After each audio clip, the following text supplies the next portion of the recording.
Assuming that schools are closed, how are you planning to support students with physical, mental, or emotional challenges?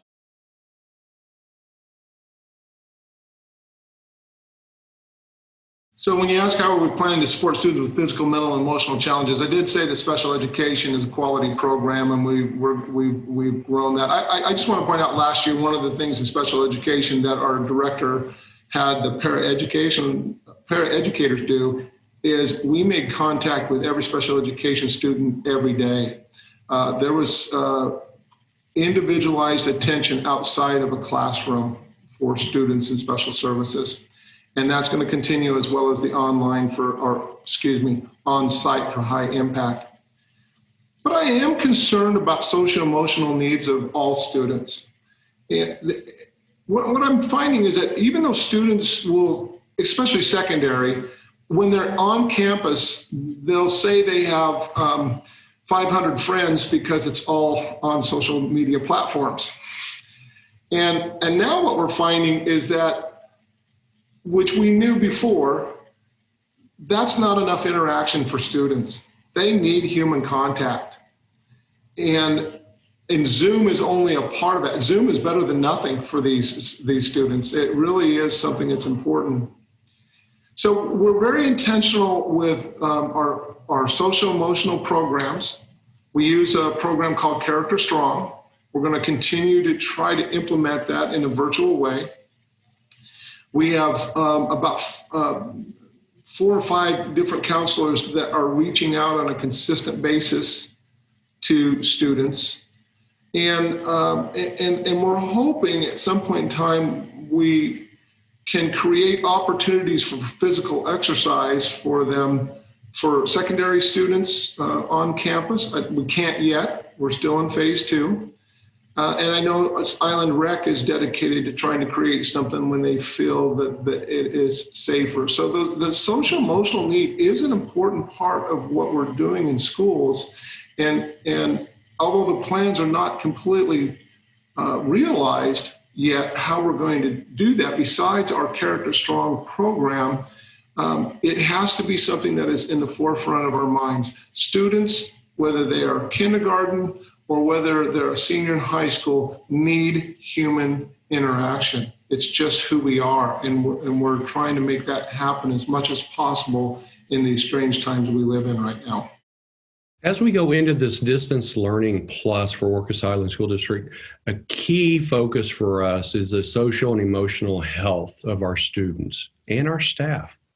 We're fortunate that we have an amazing team at Orcas Island School District, and we've worked over the last 6 years to put this into place. Everything from our counselors to our social workers to our safe advocates, which is student and family empowerment, as far as working with those students who might need that social and emotional support. It really comes down to communication and relationships. And as a small school, we know our students and we can work directly with them. The other thing is we want to put our eyes on our students. It's critical that we see them and we do a check-in. We have foundation programs, PBIS and Character Strong, which reinforces what we do, but it's really that connection with our students and being able to see them. And so for Orcas Island School District, it's that meal pickup is a chance that we have our counselors, social workers, and safe advocates out there visiting with the students as they come through to pick up meals. It's also that opportunity and partnership with Camper Kyla that really will allow them to spend the day with our students. So K through 8 will receive 1 day at Camper Kyla, full day, and which our cell team will be out there with them, participating in the activities with them. They'll be able to do that temperature check. How's things going? What's it like? How can we support you during that time? And that's critical for us and for the health of our students. The other side of that is we really don't want to leave out our employees, our certificated and classified staff, and everything that they're going through during this time. There's nothing more that we want than to have our students back on campus and be able to see them, and that's difficult. So as a district, we support them as well, and we allow them to have different opportunities and to have some fun along the way. And that's critical for us. It's also team building for us. If we have to shut down at any point, our plan in order to support students with any physical, mental, or emotional challenges would be to be in a constant conversation with the family and the parents, and offering our services outside of a classroom Zoom, that we would be having one-on-one time with them, whether that's just strictly for encouragement or it's to do some of their schoolwork where they need extra assistance. The teachers would be willing to give extra time in the afternoon to be sure they're staying on track with the classroom. What are the costs that need to be considered? Where will the funds come from? What other community resources are you tapping to support educational programming goals? Funding is going to be a challenge. There's no question about that. And as we go into an unknown situation, the unknown costs are out there. And so being able to predict those or project those are challenging. There's, I think at first we all estimated, with a general number when we were creating our budgets this last spring. And it's been interesting just to see how close or how far off we were with that. And I would probably at this point estimate that we're going to be about 3 times the amount that we estimated from this last spring. And, I'm going to be conservative with that, but at the same time, we want to find funding sources that supports that. And so we're having to make some challenges. The other side of the funding source is going to be enrollment. We're seeing kids move. All the islands are seeing kids move. Actually, all of the school districts across the country are seeing kids move. And so everybody's projecting less enrollment, which was a pretty standard practice this last spring. But it's interesting to see how much farther below that projected enrollment that we're ending up. So that's definitely a concern and something on our minds as we move forward with funding. We've reached out to other entities with just creating support pieces, with our Family Resource Center being one of them, and whether it's equipment or whether it's staffing. Our library is another one that we're looking at staffing and support there. So there's other resources, and then we've got an amazing community that likes to engage with us, and so we're setting up volunteer protocols and procedures where volunteers can help out as well. So something that we're trying to incorporate as much of the community as we can to make sure that we're being safe and we're getting learning to our kids. There are a lot of COVID-related expenses that were unexpected. For example, we changed our facility to a touchless system. All facilities to a touchless system. That was $55,000 right up in front. And then I said earlier how we have plexiglass dividers at every point of contact. Well, there's a lot of public points of contact in a school. And so that ended up being close to $20,000, not quite close. We've ordered PPEs and a lot of equipment like that, which again was another $20,000. What is beautiful is this community is extremely supportive. All of that, most of all of that was covered from a grant through the Community Foundation. They gave us $72,000 to help us with that. That just speaks volumes about the island that we live on and how people love our schools and the education that we provide. Additionally, Griffin Bay, as I mentioned earlier, kind of mushroomed. So that is a cost that was maybe not expected, but necessary. Not only is it that we had to hire just a little bit more staff than what we had planned on, we also, if we're going to use paper pencil and not just online, we have to buy that curriculum and then we have to mail it out if we don't have them pick it up. So there's a lot of that will add up when you're talking about 75 students potentially. So there's some startup costs and ongoing costs in Griffin Bay. And last week, for example, at the virtual fair, there was about $6,000, just under $6,000 donated for startup costs. The San Juan Public Schools Foundation is putting their campaign toward Griffin Bay. But beyond that, What you have to know is that there's the fact that let's say, for example, we come back in a hybrid model at some point in time, and which we did present a hybrid model to our board. And our hybrid model is a little bit different than everybody else's because our teachers wanted contact with students every day. So instead of 2 days a week at like an AABB schedule, we went AM, PM. So we added transportation in the middle of the day. We're going to have to add a custodian to help disinfect and clean in between the two sessions. Now that may change, finances may cause us to change that idea, but we wanted daily contact. That says something about our teachers. They wanted to see the children they serve. And so there are extra costs. I'm not depending on the feds.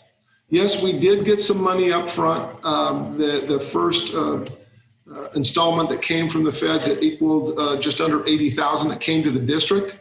We've already started using that to increase our Griffin Bay FTE, or teachers in Griffin Bay. We're probably going to use it as well to hire some more custodial support at some point in time. And then our biggest issue is that the state, we know, is in an $8.8 billion funk. That's what they're predicting. And if they have a $99 billion budget and they're losing $8.8 billion, in some way, shape, or form, that's going to impact schools. And we have to prepare for an allocation drop. And to me, it's more about year two. It's next year than it is this year. We feel pretty good about where we are financially at this very point to move forward. But even in the middle of this year, we're going to run into an issue because where the state really takes money away is in the formulas, and one of the formulas is in transportation. So we're going to lose some transportation dollars, which really could hit us in February, especially if we're able to get back into a in-person model. And so we're going to have to dip into some of our reserve funds to make this happen. And then we have to see what allocation changes are made by next May. So the truth is that we have a state and feds that I can't depend on. We have a community that really reaches out and supports us. And I'm not afraid to go and ask for some support. I've already done that. We've been given some money from some, for example, from the Community Foundation. And we have some other people that are already considering supporting. I got a call the other day about what can I do for Griffin Bay. And so there are well-meaning people on this island that want to help us. And so we're going to use whatever local funds that we get, and then we'll make the tough decisions in our own budget to move forward with as quality education as we can. For Orcas Island School District to put things into place that really will benefit our students, and we're talking about splitting cohort groups, our elementary K-5, splitting the classrooms into 2 cohort groups and adding additional paraeducators and adding days for K through 8 at Camper Kyla. All that comes with a cost. For the district, the school board has been willing to use some fund balance to help cover the cost of that, but definitely there's not enough that we can do alone. And we have to leverage the other organizations that we have on the island. And it's been wonderful that our island, our community, and these organizations are stepping up. So currently we're working with the Orcas Island Education Foundation, President Janet Brunell, who is also fundraising to help pay for some of these, and the Orcas Island Community Foundation under Hillary Canty. They are working as well and will provide support to the district so we can maintain this not only during the time of distance learning, but for the entire year. I have to also say that recently Orcas Island community has supported the school district in a school levy, our EP&O, which passed at over a 70% rate, which tells us that we're doing things correctly, and we're going to continue to do that, and we really appreciate the support of the entire community. The costs that may be considered for Zoom or going teleschool would be ensuring that our students have devices and internet. The funds that we occasionally can come from, sometimes we have people who ask if they can offer any financial assistance to help us. We have a board that will actually go out and is looking for grants and have gotten grants for electronics and different things that we have needed to support our educational goals. Sometimes we have needed, mostly electronics is where we tend to be low on. And so we definitely have asked community or have gotten grants from our community to help facilitate having the correct equipment for our students to be at home. What thoughts do you have about how our communities can work together to support quality education in this time of crisis? What do you appreciate about working and living in this island community? So to expand on just how positive it's been to connect with the other island superintendents and our county health officials, it's been tremendous because, like I mentioned earlier, there hasn't been a time that anybody's navigated a pandemic. And so this is unique for us all. So it's important for us to be able to collaborate and bounce ideas off of each other.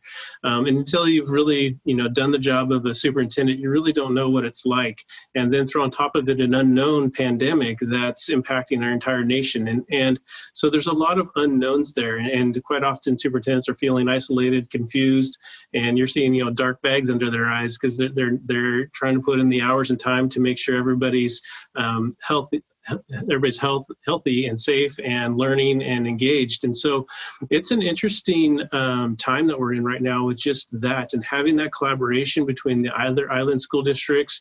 And we even collaborate a little farther than that. We go out to like Anacortes and we've got our 35 school districts in our region. And so we connect with our regional school district superintendents as well on a regular basis. And, that level of collaboration right now during this pandemic has really helped, I think, everybody just navigate some challenges.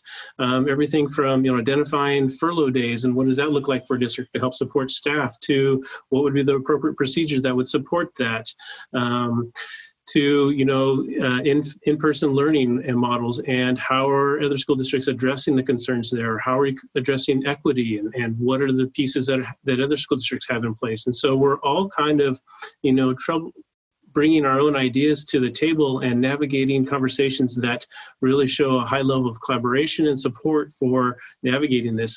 And I can tell you, there's more experienced people in education than I am, and there's people that have been doing this longer than I have. But at the same time, we each have something we contribute because we have our own strength in our own location and our own position that we bring to the table that can be used in other school districts. And so there's a high level of collaboration happening amongst, like I said, not only the county school district,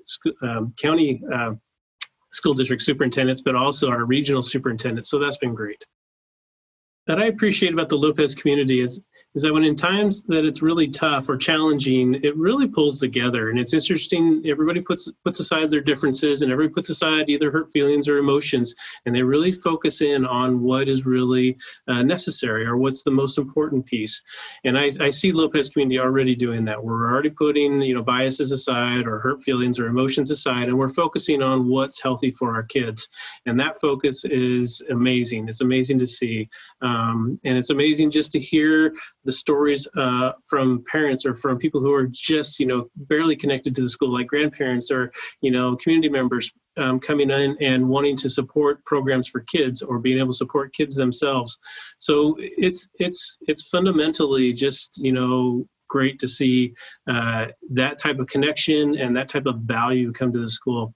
We have an amazing community here that the school is the largest entity on the island, and the folks on this island support their school, and they showed it here in this last tech levy, which they approved it with over 68%. So that's an amazing amount of support right there during a time that we're in a national pandemic. So this island, they know when to support the school, and the time is now. The time is really, we need our families, we need our grandparents. We need those groups of people who are connected to the school in ways that can support kids and the staff. The staff needs their support as well. And so I really appreciate everything that's already come to us, and I look forward to a tremendous amount more coming at us for support and just that kindness and that caring that kids need and that adults need to be able to care for kids. So looking forward to that and just embracing that and helping Lopez be all it can be.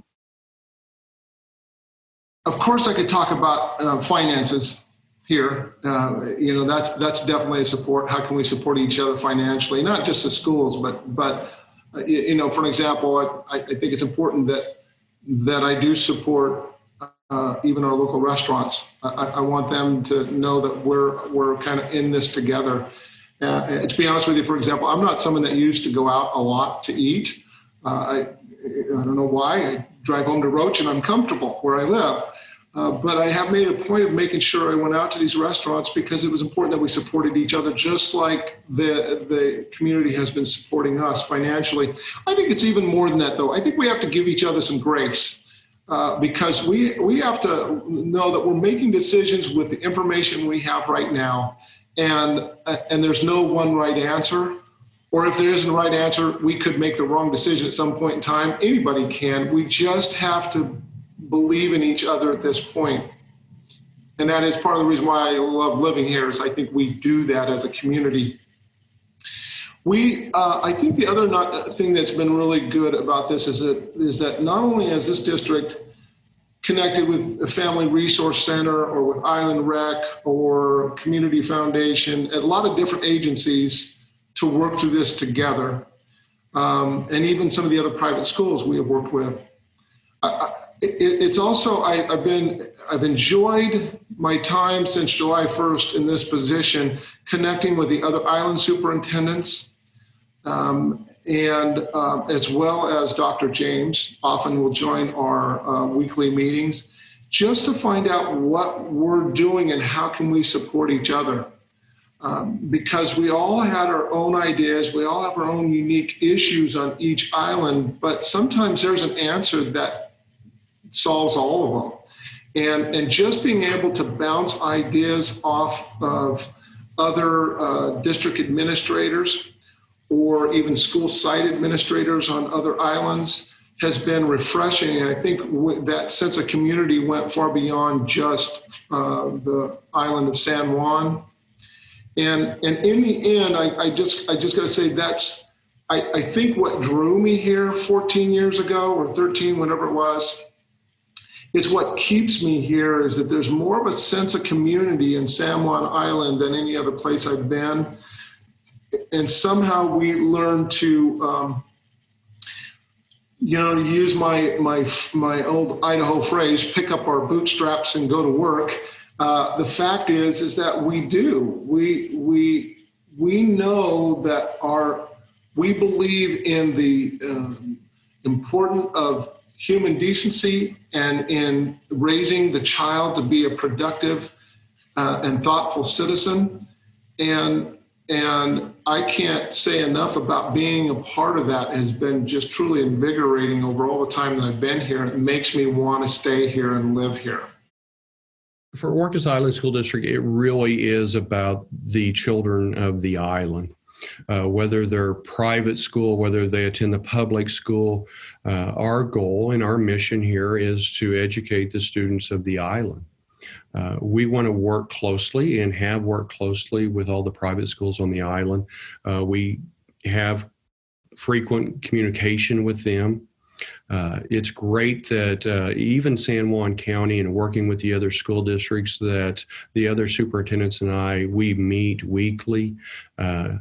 We communicate. We also meet weekly with Dr. James. It is really a wonderful place to live. In my career, I've always lived in small towns.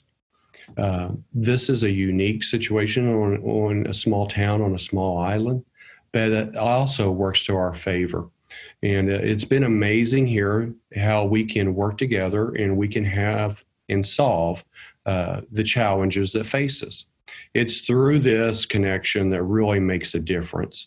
I have to say that I have not lived anywhere else that has this support of all the organizations in one place with a common focus, and that's the students of the island. So everything that we can do to help one another, Orcas Island School District is more willing to do that, and we'll step up and help with that. It's the staff. It really is. It goes back to the quality people we have and the hard work that they've done and the systems that we have put into place that really makes it successful for us. And it is about the students. During this time, as long as we focus on the students and their needs, we're going to be okay. Mm-hmm. And we're in this together. My thoughts on how our community can work together to support each other. So this past week, we reached out to the public school and wanted to just hear what they were doing so that we could be a part of the conversation. And Fred Woods was very amenable to that, included my admin and myself into their Zoom meetings, which was just really nice to feel a part of the whole community and what decisions they would be making. They have a lot more to consider as being in school or out of school. But we appreciated the opportunity to just be a part of it because it is hard to be home doing teleschool. And I think anything we can do to facilitate teachers being in communication with each other, allowing the private schools to be in communication with the public school, also I think helps you feel like you're part of the whole San Juan community. I know that the other private schools are trying to be in session also. We as a school, as our little school, have had Zoom sessions every week so teachers can just say what's hard, what's working, even though we weren't able to meet in person. We just wanted to hear each other's voices and see each other's faces. So anything we can do to allow teachers to have a group of people to be talking to, it is very challenging to be home with your family at home doing school. So I think definitely offering even once a week a place where the teachers can say, hey, we're all coming on at this time and we would like to just talk about what has been difficult this week. Or maybe just challenges with one student and any other ideas students or parents might have or teachers have to help that one student is really helpful. So I know as our little school during COVID in the spring, we definitely once a week stayed on for at least an hour just to talk about things that were hard, how to overcome difficult things, how to encourage each other. So if we should go to teleschool, we would definitely go to that. I appreciate public school, including the private schools in their conversation. I think San Juan community has done an excellent job figuring out how to protect each other. I really appreciate our community in the willingness to wear a face mask where lots of communities have not across the United States. I think supporting each other in any way we can. I know a family that tested positive for COVID this summer, and we all worked to reach out to them and give, take food or anything that was needed. I think our community is just doing a good job of trying to protect each other. What can we do in the future as we go through this? I don't know. It's quite a challenging place to live with tourists coming and people being not happy with tourists being here. But so far, the tourists seem pretty respectful and is keeping our economics up. I don't know. We live in a very different setting than other communities with a lot of transient people coming through.